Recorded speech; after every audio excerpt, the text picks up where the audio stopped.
It's a very touching story. It also shows the love of Allah subhanahu wa ta'ala, the power of Allah subhanahu wa ta'ala. Never ever underestimate the power of Allah. You know, there was a sheikh who mentioned this in Saudi Arabia, and there was a doctor that visited him from Pakistan and told him a story that happened to him. So he says, what happened to me? He says, the doctor who's speaking is a top neurologist, one of the top doctors in Pakistan, or, you know, a very, very good doctor, very hard to meet. It's said that perhaps you would have to wait months on end before you can get an appointment to see him.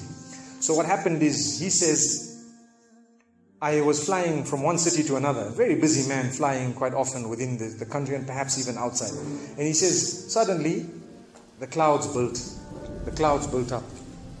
Huge clouds, and the lightning started striking, and it started pouring, and there was lots of turbulence, and one of the engines was struck, and it was damaged. So we had to land. And so what happened is, the landing was at a nearby little airport or a little strip and so on.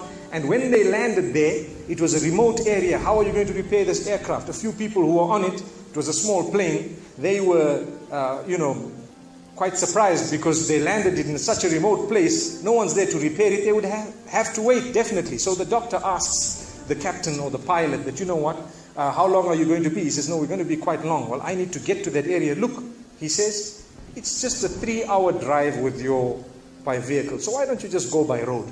And you know, you can go there and get there. He says, okay, good idea, because this is going to take long. So he decides to go on one of the tri-shows, you know, in Pakistan, one of the areas, wherever it was, and he jumped in. And as they started progressing, the clouds built again. And the lightning was striking, and the rain started pouring. And it was pouring so much that their vehicle could not move much more because of the mud and because of everything else. And so it was quite an open area with a bit of farmland. And after a while they realized, look, we're not getting anywhere. There's a little house here. Why don't we just go there? We can read our salah. Perhaps we can, see, have a bit of a meal or whatever else. And they decided to knock the door. Strange people, strange land, far off, out in the rurals. And so he knocks the door, and he's got his little bag and everything, and he walks in.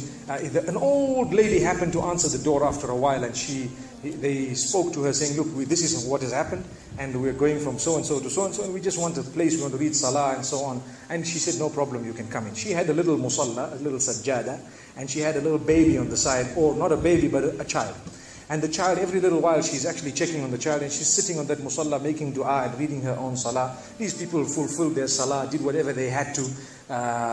And when they were about to leave, they spoke to the old lady, saying, thank you very much, jazakumullah khair, and so on. And, we're going, what's happening to this child, So the woman says, look, the child is an orphan.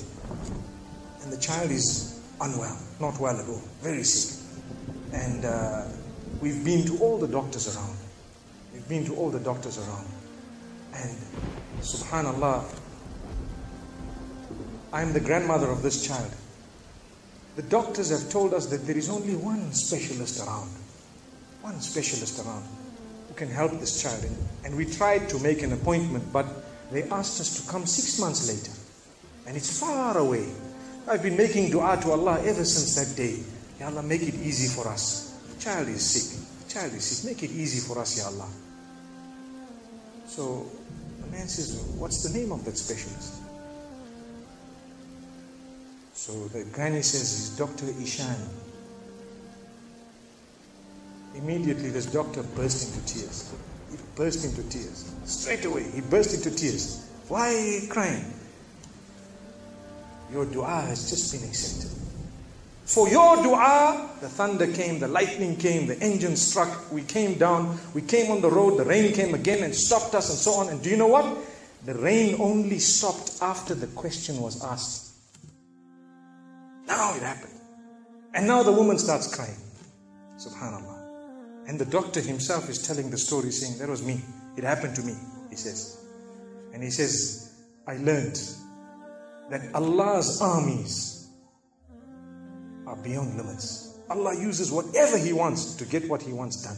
So, where in the wildest of the dreams of this person would they have felt or believed that the top man, whom it is semi-impossible to see without big appointments, would actually be driven all the way to the door, knock the door, come in here, read some salah, and they would have to serve the child here.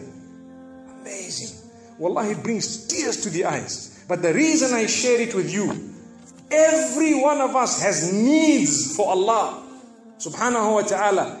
Just keep calling. Just have yaqeen. Have conviction. If it is meant, it will definitely come in your direction. You know, we use the term by hook or crook, but I don't want to use that today.